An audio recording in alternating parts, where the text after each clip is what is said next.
हमने आपके लिए real ghost stories in Hindi को कलेक्ट किया है। यह गोस्ट स्टोरीज हिंदी में पढ़ने के बाद आप भी भूत से डरना शुरू कर सकते हैं। औरत और लड़की की आत्मा हॉरर स्टोरी। औरत और लड़की की आत्मा ghost story in Hindi.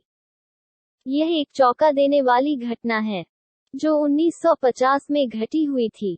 Uttar Pradesh के रानी बाजार गांव में एक रामप्रकाश तिवारी नाम का आदमी रहता था।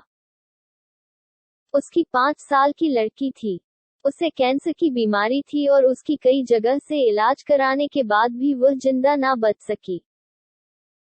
रात के 1 बजे उसकी मौत हो गई।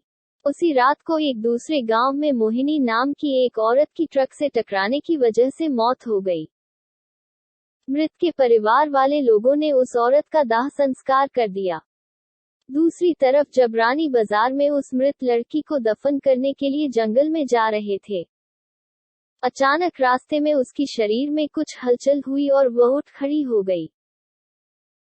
लोग यह देखकर डर गए, लेकिन बाद में उस लड़की को जिंदा देखकर उसके परिवार वाले लोग बहुत खुश हो गए। लेकिन लोगों को यह पता नहीं था कि उस लड़की के शरीर को किसी और की आत्मा ने जकड़ लिया है। उस 5 साल की लड़की के अंदर मोहिनी की आत्मा घुस चुकी थी। वह अलग जगह पर आकर बहुत दुखी और परेशान हो गई थी। उसका खाना खाने में भी मन नहीं लगता था, लेकिन उसकी माँ उसे अपने हाथों से खाना खिला देती थी। एक दिन वह लड़की अपनी माँ के साथ उसके मामाजी के घर जा रही थी और रास्ते में अचानक वह जगह आई जहां मोहिनी की ट्रक से मौत हो गई थी। उस बच्ची ने अपनी माँ को इशारा करके बताया कि यह रास्ता उसके गांव की तरफ जाता है। उसकी माँ ने उसकी बातों को अनसुना कर दिया और अपने मामाजी के घर पहुंच गई। उसके मामाजी के घर के पास मोहिनी के गांव की एक औरत सिमरन किसी काम से आई हुई थी। मोहिनी की आत्मा ने उसको पहचान कर उसको आवाज देने लगी। सिमरन को लड़की के मुंह से अपना नाम सुनकर आश्चर्य हुआ।